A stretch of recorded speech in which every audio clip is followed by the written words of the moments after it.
से कम 6 महीने के बाद बच्चा पैदा अगर करती है तो वो बच्चा जायज माना जाएगा, वो बच्चा नाजायज नहीं माना जाएगा। 6 महीने से पहले अगर कोई बच्चा पैदा करती है औरत तो वो बच्चा नाजायज माना जाएगा, वो बच्चा हराम माना जाएगा। एक शख्स हजरत उस्मान से मसला पूछने आ गया कि अमीरुल मोमिनीन, अगर कोई औरत शादी के 6 महीने के बाद अगर बच्चा पैदा करे तो उस बच्चे का क्या हुक्म है? हजरत उस्मान गनी कहते हैं कि वो औरत बदचलन है। शादी के बाद 9 महीने के बाद बच्चा पैदा होना चाहिए, 6 महीने में कैसे हो जाएगा? कहने लगे अमीरुल मोमिनीन, मेरी शादी को 6 महीना हुआ है, मेरी शादी को 6 महीना हुआ है और 6 महीने के बाद आज ही मेरी बीवी ने एक बच्चा पैदा किया है।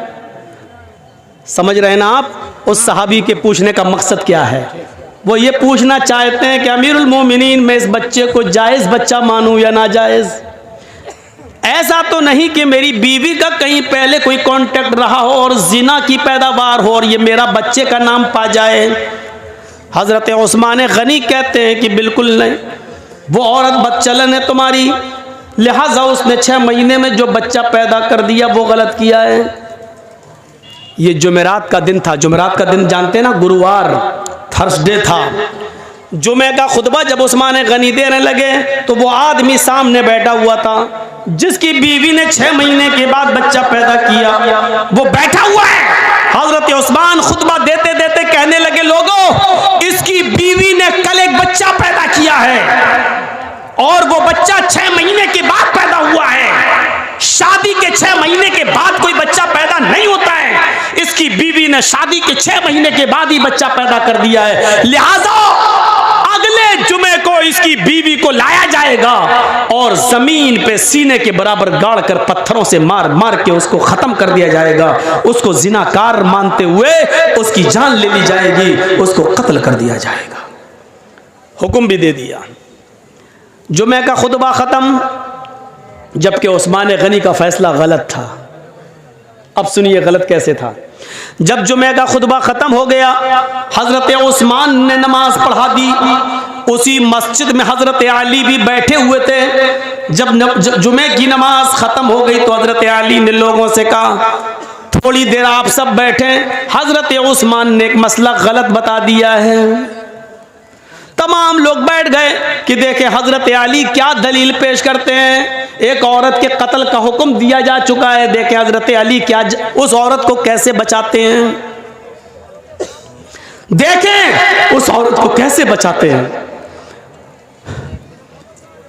हजरत उस्मान कहते हैं, आय अली कहिए। कहा, अमीरुल मोमिनीन, आपने ये मसला गलत बताया है कि कोई औरत 6 महीने में अगर बच्चा पैदा कर दे तो वो बच्चा नाजायज है। हजरत उस्मान कहते हैं 6 महीने में अगर बच्चा पैदा हो जाए तो वो गलत नहीं हुआ? हजरत अली ने कहा नहीं, आज तक किसी औरत ने 6 महीने में बच्चा पैदा किया? हजरत अली ने कहा कि वो मेरा मामला नहीं है और उसका इल्म मुझे नहीं है, किया कि नहीं किया वो मैं नहीं जानता। क्या अल्लाह के नबी के जमाने में किसी औरत ने 6 महीने में कोई बच्चा पैदा किया? हजरत अली मुस्कुराकर जवाब देते हैं कि मुझे इसका भी इल्म नहीं है। कहा, जब इसका इल्म नहीं है तो फिर क्यों कह रहे हो? कहा, कह सिर्फ इसलिए रहा हूं कि 6 महीने के बाद अगर कोई बच्चा पैदा हो जाए तो वो गलत नहीं है। अच्छा, तुम ये भी कह रहे हो अल्लाह के नबी के ज़माने में किसी औरत ने 6 महीने में बच्चा पैदा नहीं किया? तुम ये भी मानते हो कि अल्लाह के रसूल सल्लल्लाहु अलैहि वसल्लम ने 6 महीने के बाद पैदा होने वाले बच्चे को जायज़ माना? तुम ये भी कह रहे हो कि आज तक किसी औरत ने 6 महीने के अंदर कोई बच्चा पैदा नहीं किया? फिर तुम ये कह रहे हो कि 6 महीने में जो बच्चा पैदा हो जाए वो जायज़? क्या दलील है? क्या अल्लाह के रसूल से कोई हदीस है? हजरत अली कहते हैं हदीस की जरूरत नहीं है, कुरान में मसला मौजूद है। कुरान कहता है 6 महीने के बाद भी अगर औरत बच्चा पैदा कर दे तो बच्चे को जायज माना जाएगा। हजरत उस्मान कहते हैं क्या कुरान में लिखा है? ये कुरान जो रोज मैं पढ़ता हूं। हजरत अली कहते हैं आप पढ़ते हैं लेकिन शायद गौर नहीं कर सके। हजरत उस्मान ने कहा लोगो दलील मांगो अली से। हजरत अली ने कहा दलील सुनो। अब दलील सुनिए और सुनो, गीत बहुत सुन चुके हो, गाने बहुत सुन चुके हो, इधर उधर की लफाजियां बहुत सुन चुके हो। जलसा में चंदा लिया है कुरान के नाम पे, हदीस के नाम पे कि जलसा होगा, कुरान हदीस की बातें होंगी। अब जब कुरान और हदीस सुनाई जा रही है तो सुनकर इस जलसे को हलाल करो, वरना यहां बैठना भी आपका हलाल नहीं होगा। सुनो, हजरत अली दलील दे रहे हैं। दलील क्या? दलील हाय उस्मान, अल्लाह ताला फरमाता कुरान में वल्वालिदातु युरज़िअना औलादहुन्ना हौलैनि कामिलैन। अभी जो कह रहा था ना हालात के ऊपर बोलो, उससे पूछो कुरान की ये कौन सी आयत है, किस पारे में, तो नहीं बता पाएगा। वल्वालिदातु युरज़िअना औलादहुन्ना हौलैनि कामिलैन। तर्जुमा सुनिए, मीनिंग सुनिए, ट्रांसलेट सुनिए। माएँ अपने बच्चों को दूध पिलाएं मुकम्मल 2 साल। मैं किसी को भी खड़ा करके पूछ सकता हूं कितने साल दूध पिलाएं माँ? 2 साल। 1 साल में कितना महीना होता है? 12। 2 साल में कितना हुआ? 24। माँ अपने बच्चे को कितना दूध पिला सकती है? 24 महीना, 2 साल। कामिलैन मतलब मुकम्मल, कंप्लीट, यानी 2 साल तक पिला सकती है, 2 साल से 1 दिन भी ज्यादा नहीं। पहले छुड़ा सकती है, 2 साल से पहले दूध छुड़ा सकती है, लेकिन 2 साल के बाद 1 दिन भी ज्यादा पिलाने की इजाजत नहीं है। बच्चा पैदा हुआ 6 महीने में और दलील क्या दे रहे हैं हजरत अली? माँ अपने बच्चे को दूध पिलाए 2 साल। ये दलील है? ये दलील है? अब सुनिए हजरत उस्मान क्या कहते हैं हंसते हुए, अली ये तो दूध पिलाने की इद्दत बता रहे हो, दूध पिलाने की मुद्दत बता रहे हो कि दूध पिलाएं 2 साल तक। यहां दूध पिलाने पे एतराज नहीं है, हमने किसी को मना नहीं किया कि 2 साल तक दूध ना पिलाएं। बात यह है कि 2 साल बच्चा 6 महीने के बाद पैदा हो जाए फौरन तो वो बच्चा जाए, उसकी दलील दो। हजरत अली कहते वहीं आपको ला रहा हूं। पहले तो ये बता दूं कि दूध पीने की मुद्दत कितनी है? 2 साल 24 महीने। मान रहे ना कि हाँ, कौन मना करेगा, कुरान की आयत 24 महीना दूध पीने के है ना, कहाँ। अच्छा चलो दूसरी दलील ले लो। कहा दो, जल्दी दो, 6 महीने में बच्चा पैदा हो जाए जायज, जल्दी दो दलील। वफिसालुहु फी आमैन। हजरत अली ने दलील पलट दी, बस कुरान की दूसरी आयत पेश कर दी।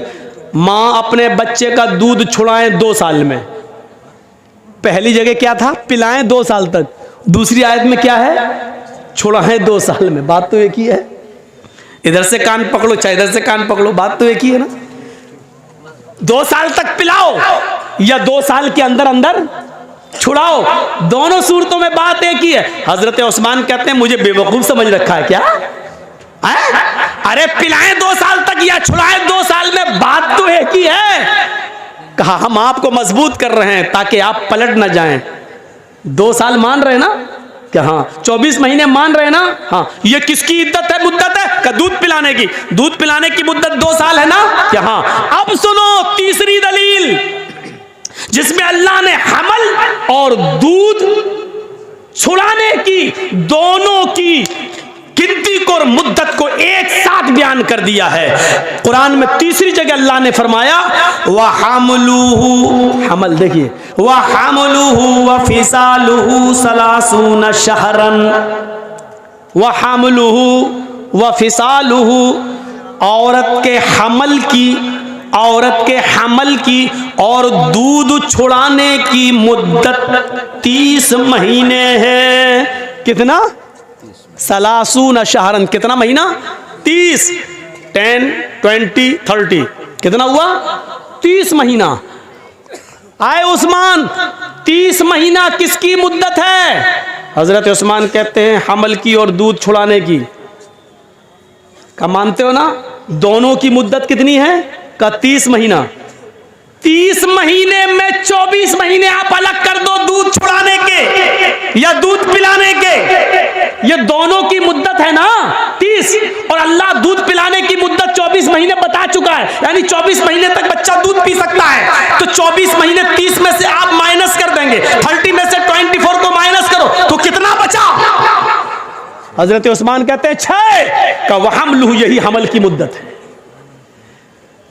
वहमलुहु व फिसालुहु सलासूना शहरन, यही हमल की अकल्ले मुद्दत है। यानी औरत कम से कम 6 महीने के बाद बच्चा पैदा अगर करती है तो वो बच्चा जायज माना जाएगा, वो बच्चा नाजायज नहीं माना जाएगा। 6 महीने से पहले अगर कोई बच्चा पैदा करती है औरत तो वो बच्चा नाजायज माना जाएगा, वो बच्चा हराम माना जाएगा। लेकिन 6 महीने के बाद अगर कभी भी बच्चा पैदा करती है तो वो बच्चा जायज है। भाइयों, एक आदमी कोई गलत फैसला कर सकता है, लेकिन दलील आ जाने के बाद, कुरान की आयत आ जाने के बाद उसको मानना ही पड़ता है। जो आदमी गलत ही पर नहीं, मैंने जो कहा वही सही है, सही बात आ जाने के बाद भी गलती पर लटका रहे, नहीं मैंने जो कहा वही सही है, तो ये चीज गलत होती है। आइए मैं तुम्हें लेके चलता हूं एक ऐसे मंजर की तरफ, आपको बड़ी हंसी आएगी, आपको बड़ा मजा भी आएगा, लेकिन मजा देने के लिए और हंसाने के लिए मैं आपको तकरीर नहीं कर रहा हूं। यहां आपको बुखारी शरीफ की एक हदीस का वाकया सुनाने जा रहा हूं, लेकिन इस वाकये में ही आपको थोड़ी सी मुस्कुराहट आ जाएगी।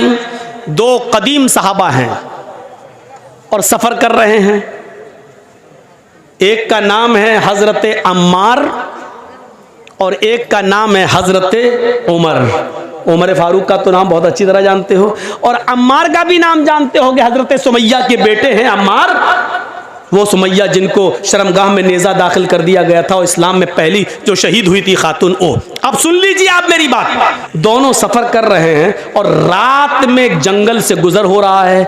सोचते खतरनाक जानवर हैं, इसलिए इसी जंगल में सो लिया जाए, आराम कर लिया जाए। उन्होंने अपनी अपनी चादर बिछाई और सो गए।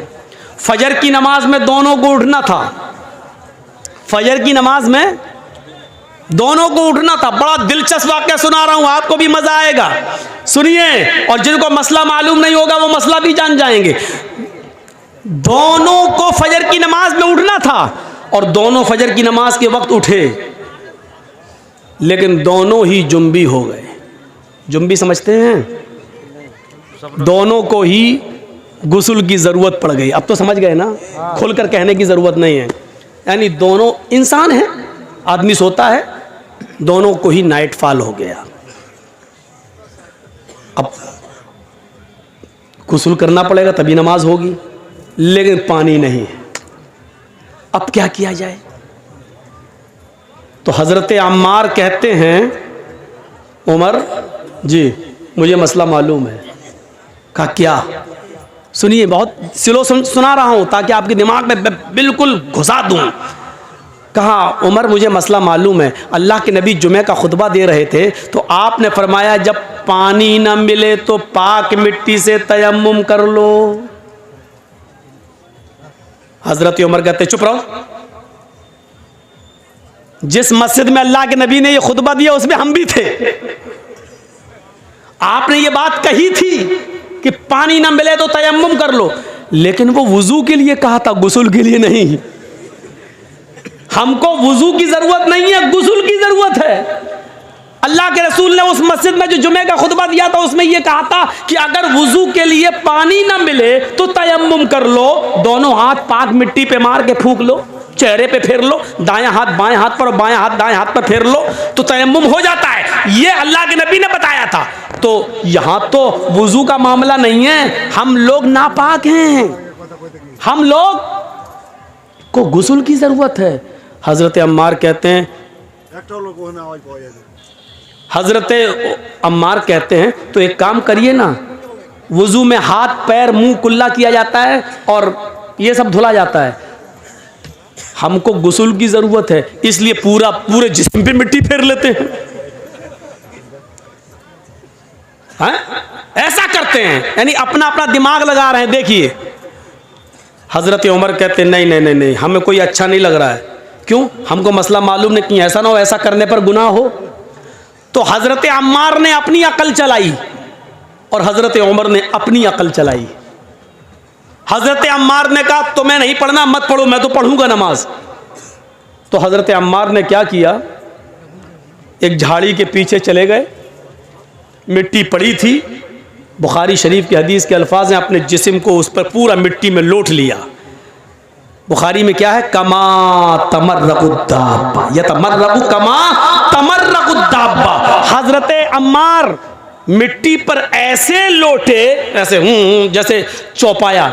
आपने देखा होगा जानवर को मिट्टी में ऐसे ऐसे करता ना, फिर झाड़ देता अपने आप को, पूरे जिस्म पर मिट्टी हो जाती है उसके। तो हजरत अम्मार ने ऐसे ही किया, पूरा करके पूरे जिस्म पर मिट्टी मल ली और गए और नमाज पढ़ ली। हजरत उमर देख रहे हैं, उन्होंने नमाज नहीं पढ़ी। हजरत अम्मार ने पढ़ ली। हजरत उमर ने कहा पता नहीं सही हुआ कि गलत। नहीं, उन्होंने अपनी अकल दौड़ाई, नमाज नहीं पढ़ी। शहर में गए, सुबह सूरज निकलने के बाद पानी मिल गया, और जैसे ही पानी मिला तो हजरत उमर ने सबसे पहले गुस्ल करके फजर की नमाज कज़ा कर ली, पढ़ ली। उस जमाने में मोबाइल का दौर नहीं था। दबाया, हाँ जर्जी साहब जरा बताइए तो उस जमाने में फोन का जमाना नहीं था, अल्लाह के रसूल से मसला मालूम कर लिया जाए। अब सुनिए, अम्मार इब्ने यासिर ने नमाज पढ़ ली, हजरत उमर ने नहीं पढ़ी। जब सूरज निकल गया, पानी मिल गया, तब उमर फारूक ने नमाज पढ़ ली। जब सफर खत्म हुआ तो ये दोनों जब मदीने आए तो अल्लाह के नबी सल्लल्लाहु अलैहि वसल्लम से दोनों ने अपना अपना किस्सा बयान किया कि अल्लाह के रसूल बताइए हम दोनों में कौन सही, हम दोनों में कौन सही। तो अल्लाह के नबी ने फरमाया अच्छा दोनों को गुस्ल की जरूरत पड़ गई। कहा अम्मार तुमने क्या किया? कहा अल्लाह के रसूल हमें तो मालूम था पानी ना मिले तो तयम्मुम कर लो। तो अल्लाह के रसूल ने फरमाया जी बिल्कुल। तो हजरत उमर ने कहा ये तो आपने वुजू के लिए कहा था, इन्होंने पूरे जिस्म पर मिट्टी मल ली। तो अल्लाह के रसूल ने कहा अम्मार क्या किया था तुमने? कहा कि मैं तो ऐसे लोटा मिट्टी पर जैसे 4 पैर वाला जानवर जमीन पर लोटता, पूरे जिस्म पर मिट्टी मल ली। तो अल्लाह के रसूल मुस्कुराए और मुस्कुरा कर कहते हैं कि अम्मार तुमने गलत किया, तुम्हें ऐसा नहीं करना चाहिए था। अब हजरत उमर बड़े खुश हैं, ये गलत हो गए तो हम तो सही हुए होंगे, इनकी गलती है तो हम सही हो गए, हमने नमाज नहीं पढ़ी हम सही हो गए। तो कह ले और पूरे जिस्म पर मिट्टी मल लो हो गए ना। तो कहा हजरत अम्मार ने अल्लाह के नबी इनका सुनो, इन्होंने क्या किया? तो हजरत उमर से पूछा तुमने क्या किया? कहा अल्लाह के रसूल जब तक पानी नहीं मिल गया मैंने गुस्ल ही नहीं किया। नमाज का वक्त निकल गया, सुबह सूरज निकलने के बाद पानी मिला तो मैंने वुजू बना गुस्ल किया, फिर नमाज पढ़ी। आपने कहा उमर तुमने भी गलत किया। इस मैदान में जितने लोग जमा है सुनो, अम्मार की बात को अल्लाह के रसूल रिजेक्ट कर रहे हैं, पुराने सहाबी, और हजरत उमर फारूक की बात को भी रिजेक्ट कर रहे हैं जबकि वो भी पुराने सहाबी। बल्कि उमर फारूक के बारे में तो कहा था लौ कान बादी नबीयुल्ला काना उमर, अगर मेरे बाद कोई नबी होता तो कौन होते? उमर। इतना बड़ा मकाम, लेकिन अल्लाह के नबी ने क्या कहा? तुमने भी गलत किया। अय उमर और अय अम्मार दोनों का तयम्मुम एक ही है, वुजू का भी और गुस्ल का भी। अगर गुस्ल की भी जरूरत पड़ गई थी तब भी वही तयम्मुम करना चाहिए था जो नमाज के लिए किया जाता है, जो वुजू के लिए किया जाता है। बस यही काफी था। अपने दोनों हाथों को जमीन पर मारते, उसको फूंकते। देखो तयम्मुम का तरीका क्या है। ये मान लीजिए मिट्टी है, ये मिट्टी होना जरूरी है। बहुत से लोग ये पक्की दीवारों पे ऐसे मार देते हैं, नहीं चलेगा। बहुत से लोग पुती हुई दीवारों पे मार देते हैं ऐसे, नहीं चलेगा। माफ कीजिएगा, बड़ी मौजरत के साथ, नहीं चलेगा। मिट्टी होनी चाहिए और वो भी पाक। ऐसे दोनों हाथ जमीन पे ऐसे मारिए, ये ऐसे किया और ऐसे करने के बाद ऐसे नहीं मलना है, ऐसे करके ऐसे नहीं मलना, पूरा वो आपका पाउंड क्रीम यही लग जाएगी। ऐसे नहीं करना है। ये जमीन पे मारा, तयम्मुम का तरीका सीखिए। ये जमीन पे मारा, फिर ये बस जितनी भी उड़ जाए मिट्टी तुम्हारे हाथ में लगी हुई, ऐसे करके उड़ गई। अब इन्हीं हाथों को ऐसे करना है। देखिए हो गया। अब यही हाथ दोबारा नहीं लेना है, इसी हाथ को बाएं हाथ के ऊपर ऐसे यहां तक ये कर लिया और इस हाथ को ये तयम्मुम हो गया। तो अल्लाह के नबी ने कहा था यक्फी, हाथ तुम्हारे लिए इतना कर लेना काफी था। तुमने पूरे जिस्म पर मिट्टी मल ली, तुमने भी गलत किया।